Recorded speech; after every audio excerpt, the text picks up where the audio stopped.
Hola a todos y a todas, un día más, soy como siempre Alex Don Bosch y bienvenidos a mi podcast de viaje. Hoy vamos a hablar de Rumanía, concretamente de uno de los temas que más llama la atención a la gente a la hora de preparar un viaje allí, la leyenda del Conde Drácula. Vamos a ver qué hay de cierto y qué hay de leyenda y cómo podemos articular un viaje a Rumanía que nos permita descubrir esta fascinante historia. Pero como siempre, empezaremos hablando de algunas noticias que esta semana valen la pena comentar dentro del mundo viajero. Empezamos.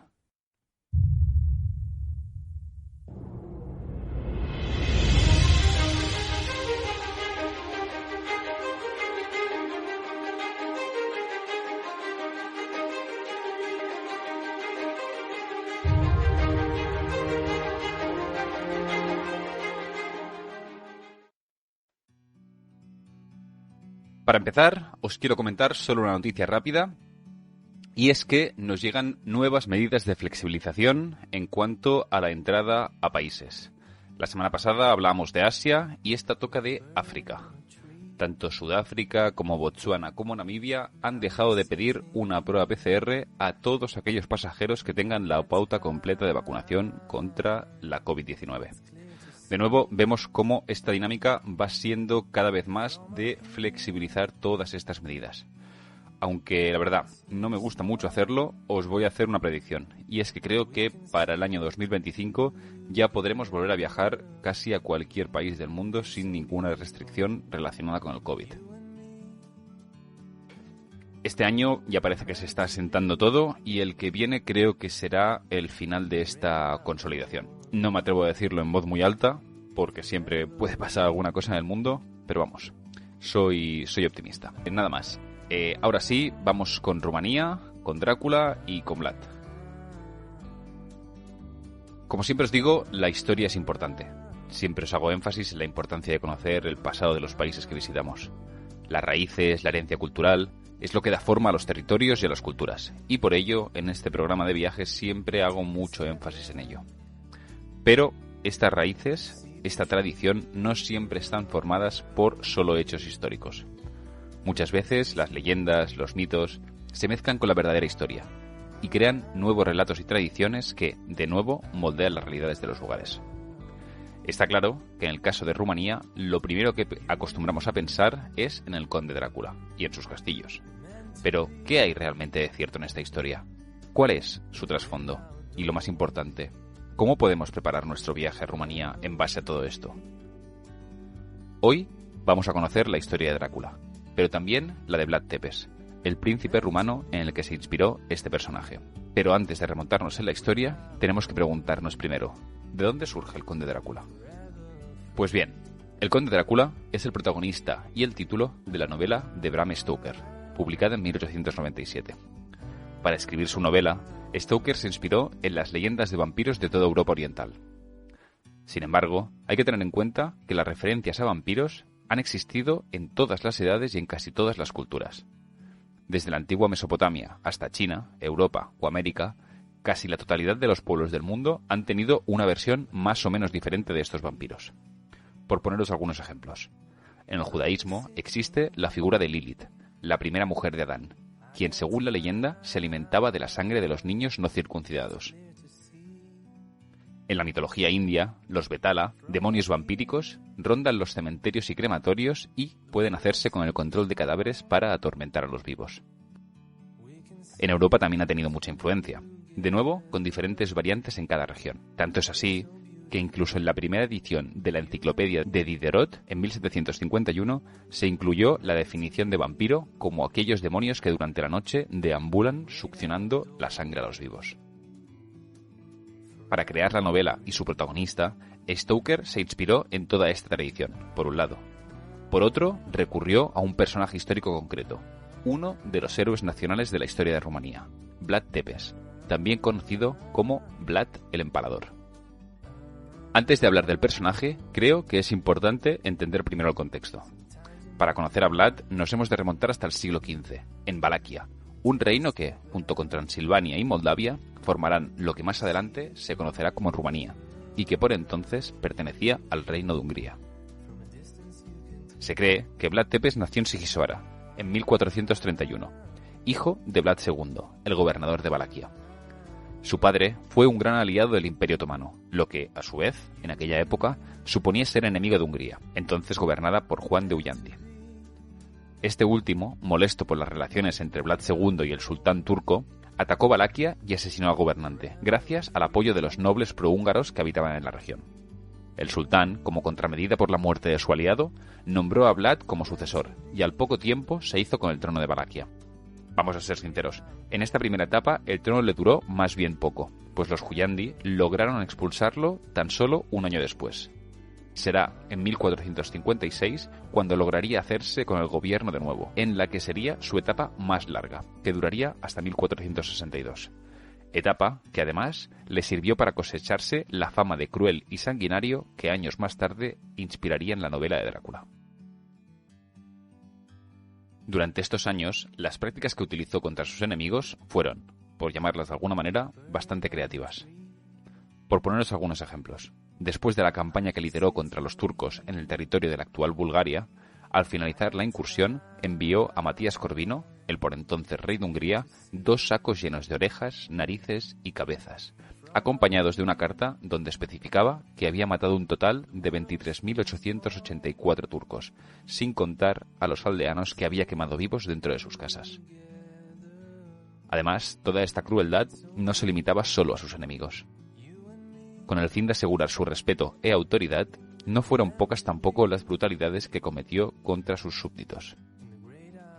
La leyenda dice que delante de su residencia en Tirgoviste dejó en la puerta una jarra de oro, para que los viajeros pudiesen beber de ella.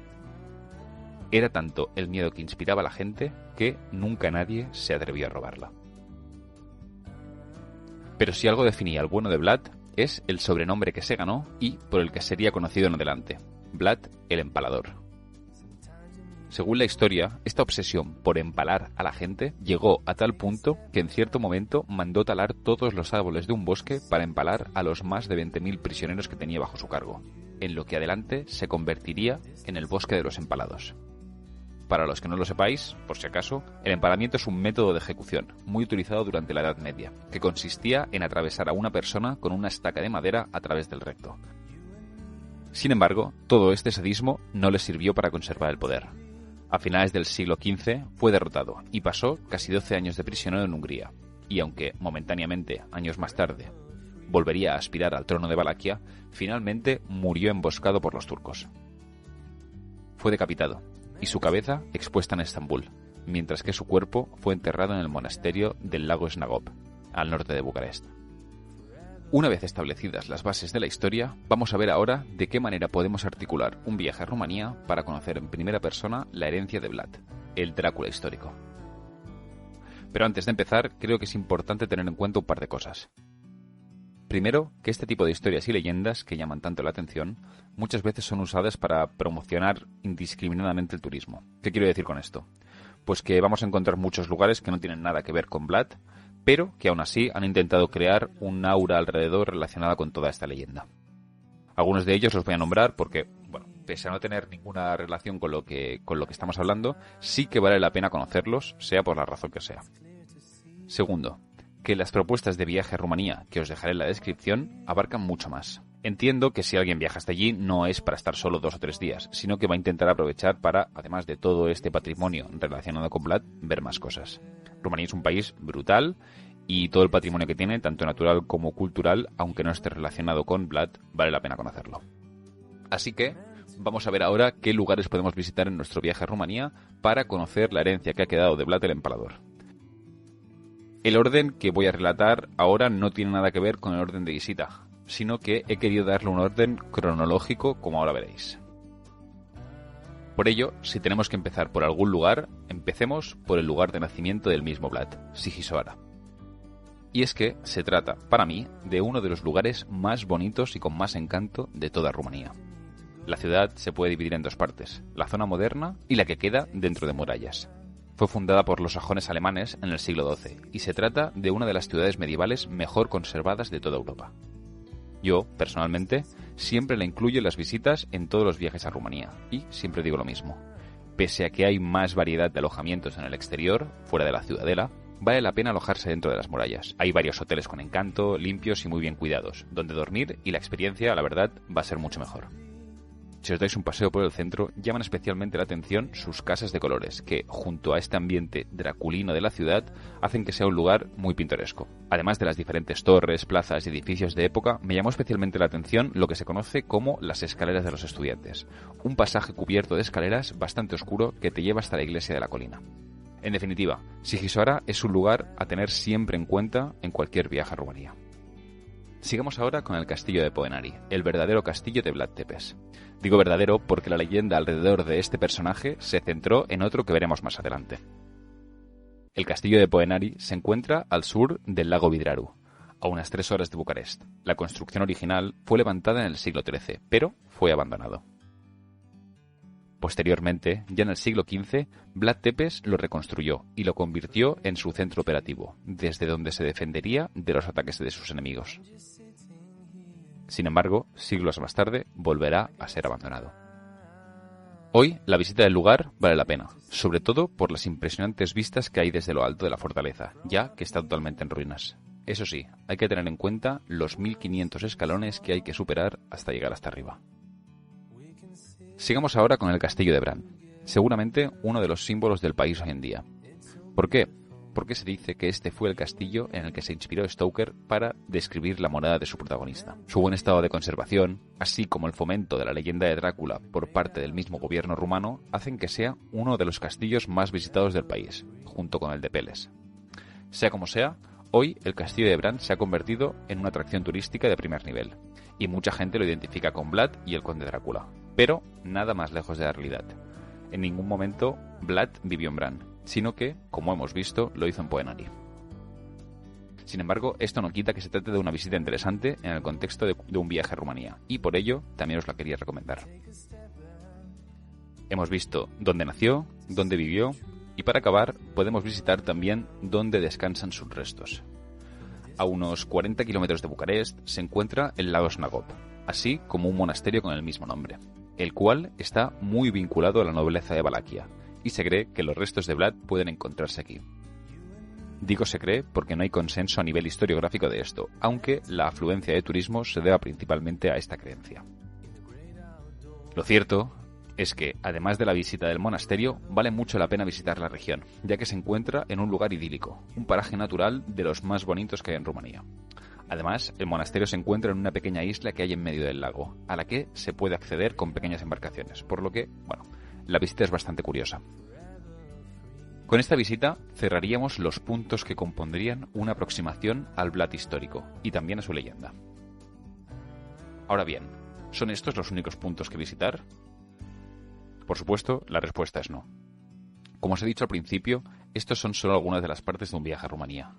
Se trata de un país grande y que tiene mucho que ofrecer. Desde la capital, Bucarest, hasta otras ciudades como Sibiu o Cluj-Napoca, la capital de Transilvania, son algunos ejemplos de lugares muy interesantes, y esto a nivel urbano. Pueblos como Brasov, la zona de Maramures, los monasterios de Bucovina, las minas de Turda o el propio delta del Danubio. Y es que Rumanía es un país brutal para visitar. Yo personalmente os recomiendo hacerlo entre primavera y otoño, dejando el invierno aparte, ya que hay una parte del país que por la nieve queda bastante incomunicada, sobre todo en el norte, por lo que primavera y verano acostumbran a ser la mejor opción. Para acabar el programa os quiero dejar una propuesta de viaje a Rumanía. Recordaros que encontraréis el link de la misma en la descripción del programa. Deciros que la propuesta está hecha con lo que llamamos Fly and Drive, una modalidad de viaje en la que organizo tanto hoteles, ruta como coche de alquiler para que realicéis la ruta por vuestra cuenta. En Europa es un tipo de viaje que funciona muy bien, sale muy bien de precio y os da mucha más libertad para explorar el país de una manera organizada. La propuesta de la que os quería hablar es un viaje que he titulado como Tras los pasos de Drácula. Se trata de una ruta de 8 días donde se recorren todos los puntos, además de otros que hemos mencionado hoy. El viaje empieza, por supuesto, en Bucarest, la capital, a donde llegaremos el primer día y donde tendremos tiempo libre para explorar la capital rumana. El segundo día está pensado para dirigirnos hacia el norte, hacia Sibiu, pasando por la fortaleza de Poenari, como hemos visto, el castillo donde vivió Vlad Tepes. También os recomiendo pasar por la ciudad de Târgovista, una ciudad tranquila y de casas bajitas, así como Curte Arges, para conocer sus imponentes iglesias. Tras la visita de Sibiu, una de las capitales culturales del país, pasaremos al día siguiente para descubrir sus alrededores. Personalmente os recomiendo Alba Giulia, concretamente su ciudadela, llamada Alba Carolina, construida en honor a Carlos VI de Habsburgo, Carlos de Austria para los españoles. Es también interesante acercarse a Sibiel para conocer el Museo de Iconos de Vidrio, un arte muy popular en la zona de Transilvania. Llegaríamos al cuarto día y nuestro viaje nos llevará hasta Sigisoara, como hemos visto, el pintoresco lugar de nacimiento de Vlad. Por el camino os recomiendo parar tanto en la ciudadela de Medias, con un fuerte componente y carácter medieval, como en la iglesia fortificada de Vierdrán, al sudeste. Esta iglesia, junto a otras 6, forman parte de las iglesias fortificadas de Transilvania que obtuvieron el reconocimiento de Patrimonio de la Humanidad por la UNESCO. Tras la visita de Sigisoara, el quinto día, nos dirigiremos hacia Brasov, parando de nuevo en algunas de estas iglesias fortificadas de las que hemos hablado, como la iglesia de Sashchiz, la iglesia de Biskri o la de Harman. Por la tarde llegaremos a Brasov para descansar y empezar a descubrir esta bonita ciudad, una de las más visitadas de Rumanía por su carácter alemán medieval. El sexto día lo dedicaremos de lleno a conocer los alrededores de Brasov, donde podremos encontrar otro de los exponentes de los que hemos hablado hoy, el castillo de Bran. Aunque no es el único. Además de Bran, os recomiendo visitar también la fortaleza de Rasnov y la cueva de Valekateti. El viaje va terminando, y el séptimo día emprenderemos nuestro camino de vuelta a Bucarest. De camino, y para aprovechar el día, os recomiendo visitar el Palacio de Cantacuzino en Busteni, o alguna de las antiguas bodegas de Azuga, donde podréis degustar alguno de sus vinos. Otra parada importante puede ser el Castillo de Peles, el antiguo palacio de verano de la monarquía rumana, para mí uno de los más bonitos del país. Antes de seguir hacia Bucarest, también os recomiendo parar en Sinaia, una pequeña ciudad entre montañas que coge su nombre del monasterio de Sinaia, el lugar en torno al cual se fueron asentando las primeras familias que habitaron la ciudad. Acabaremos el día en Bucarest, donde pasaremos nuestra última noche antes de regresar a casa.